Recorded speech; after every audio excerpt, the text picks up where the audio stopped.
Hey guys, Andrew from Havelock, Jamie from Catapult. We are kicking off a series where we're doing vignettes, where we're tackling questions that we're hearing regularly from you all about what to do in this whole world of van life. So we're going to try to move pretty quickly. Today's topic is sprinter versus transit.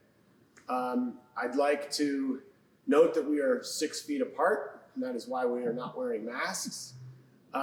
Jamie is the main principal and owner of Catapult Adventure Vehicles. We are here at Havelock Wool in Reno, Nevada, and Jamie's outfit is up here in the front part of our building. We try to have as much fun as we can around here. And so today we're going to tackle, or Jamie's going to tackle, sprinter versus transit. So Jamie, why don't you take us through it if you don't mind? Yeah, probably the most frequently asked question from everyone that comes into the shop. Mercedes Sprinter versus Ford Transit, two of the most popular platforms that we build on. Both have all-wheel drive, as you guys probably know. I have my own opinions on each platform. We'll get to that in a minute, but let's just weigh the factory specs right now.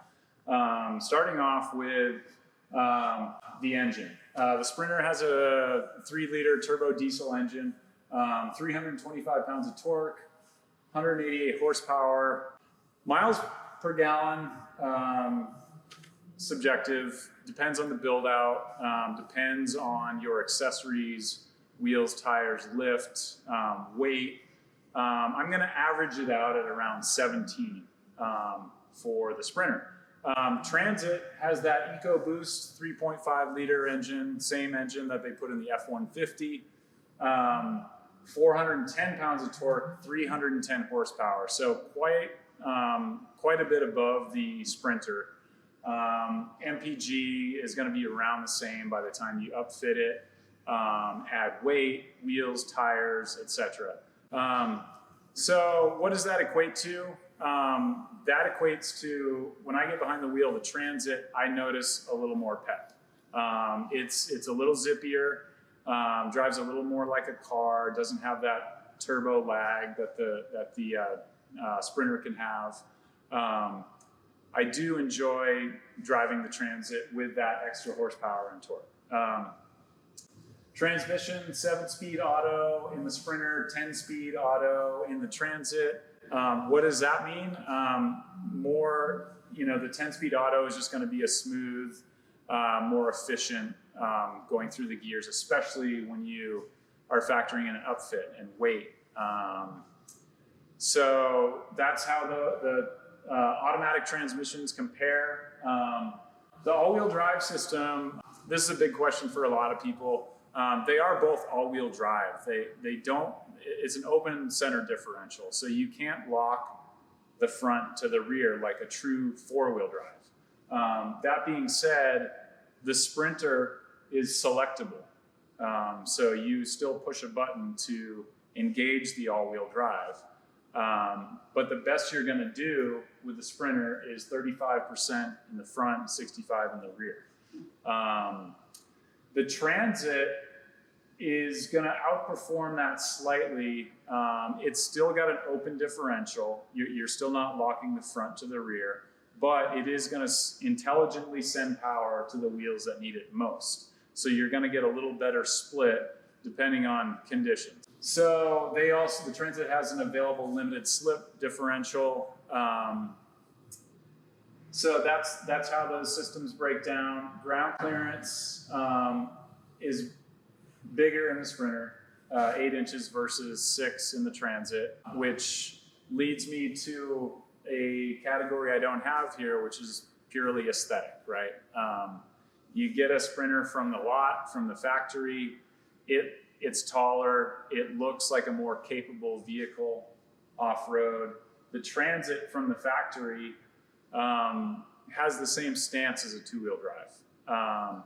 It's a little lower. It doesn't look like much. It looks like a delivery van. But we put the modifications on. So we give it a lift, wheels, tires, and it gives it a beefier stance and gets in the same playing field as a sprinter. So, Jamie, quickly before we get your opinion, yeah.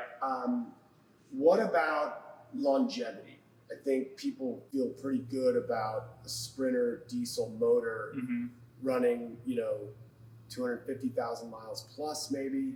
How do we feel about that in transit?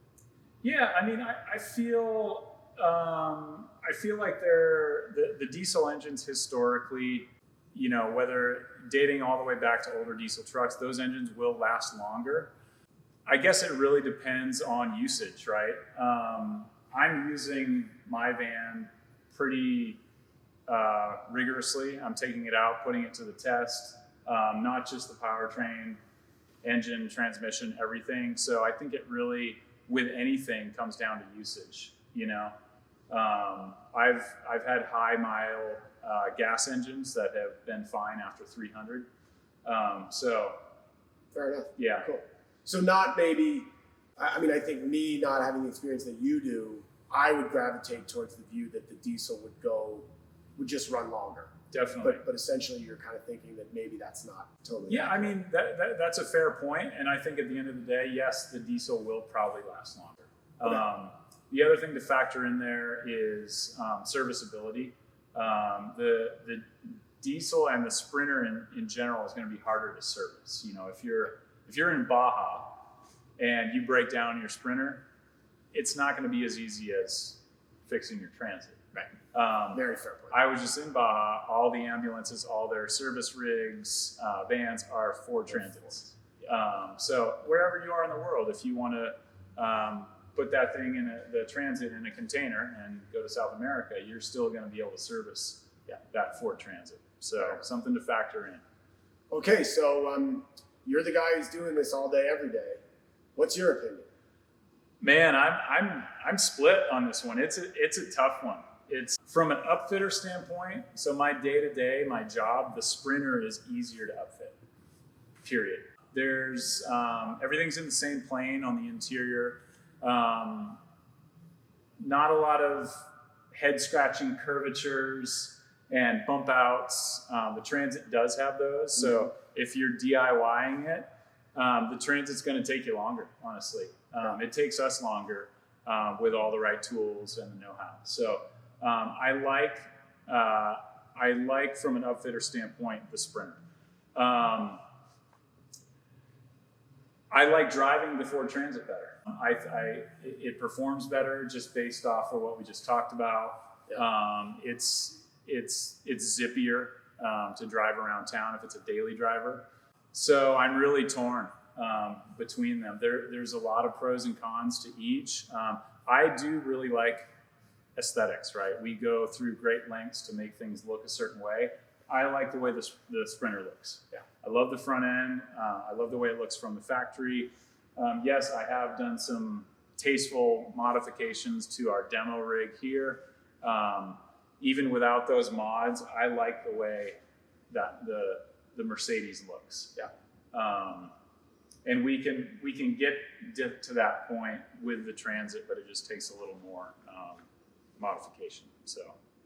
Okay, so last thing, if you're talking about a similar vehicle, meaning lifted, new wheels, new tires, what's the cost differential? Are they pretty similar by the time you've got them operating like this, or is there something significant that's worth noting? The Transit's still going to be a little cheaper out the door, even with the lift, wheels, and tires. Not by much, but you're still going to come in for a Transit all-wheel drive, probably $3,000 to $4,000 cheaper than the Sprinter. Cool. Okay, guys, there you have it. Sprinter versus Transit. Hope this helps. See you next time.